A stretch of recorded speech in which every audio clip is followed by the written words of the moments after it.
নির্বাচন মানে হার জিতের ব্যাপার থাকবে স্বাভাবিক। সেই হার জিতটা যদি স্বাভাবিকভাবে হয় তাহলে কারো সেখানে বড় কোনো আপত্তি থাকে না, সবাই সাধারণত মেনে নেয়।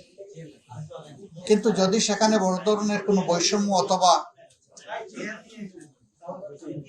ইরেগুলারিটিস হয়ে থাকে, অনিয়ম হয়ে থাকে, তাহলে স্বাভাবিকভাবেই এটা প্রশ্ন তৈরি করে।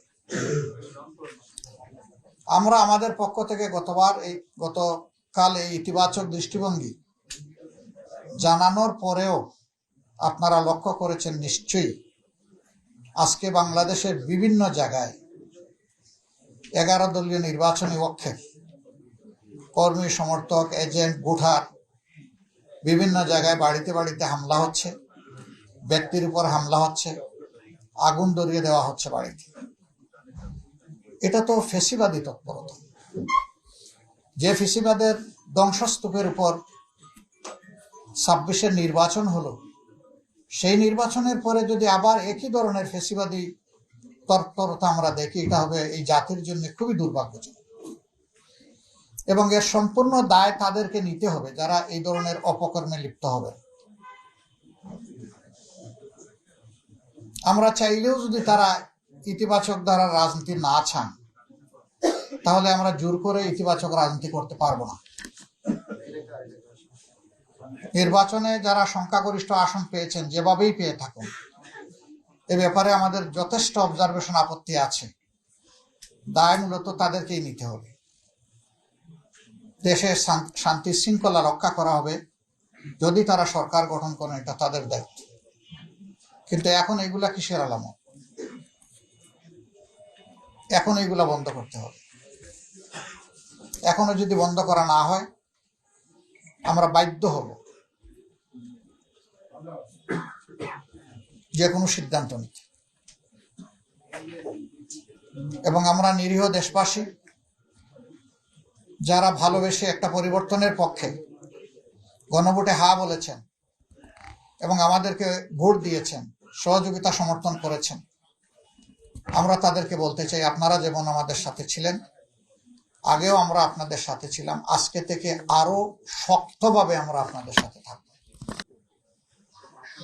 আমাদেরকে যদি বাধ্য করা হয়, তাহলে রাজপথেও আমরা নামব। নির্বাচন কমিশনকে আমরা অনুরোধ জানাবো, আরপিও যেটা খাবার করে না, এরকম যারাই নির্বাচিত হয়েছেন তাদেরকে মেহরবানি করে তাদের ফলাফল স্থগিত রেখে এই ব্যাপারে আগে সুরাহা করুন, তারপরে আপনারা আগান।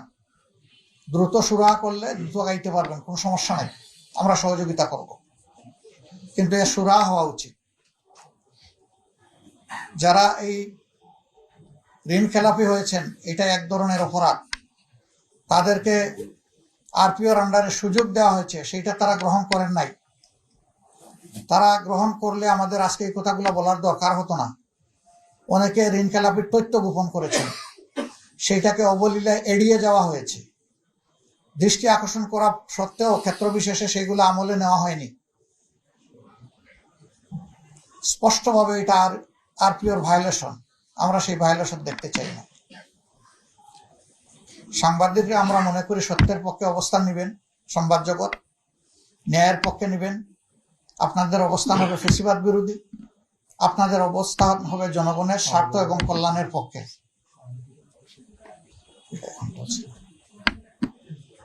আমরা এটাও লক্ষ্য করছি, আমরা সুনির্দিষ্ট এখনই বলতে চাচ্ছি না, কোনো কোনো জায়গায় ফেসিবাদীদেরকে ঘোষণা দিয়ে এখন পুনর্বাসন করা হচ্ছে।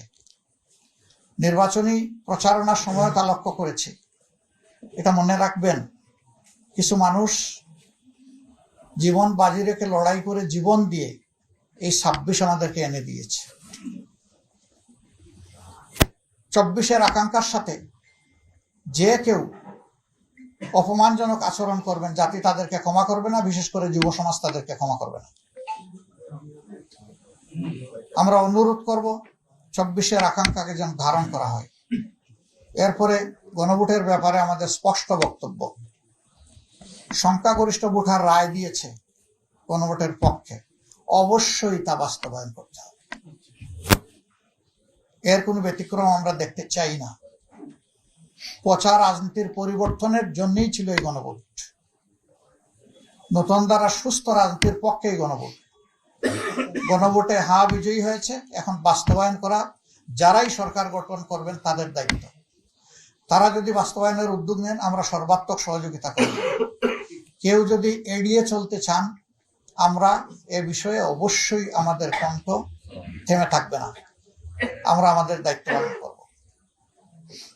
বন্ধুগণ, যে সমস্ত আসনে ভয়াবহ অনিয়ম হয়েছে, আমাদের পক্ষ থেকে নিয়মতান্ত্রিকভাবে আমরা তার প্রতিকার চাইব।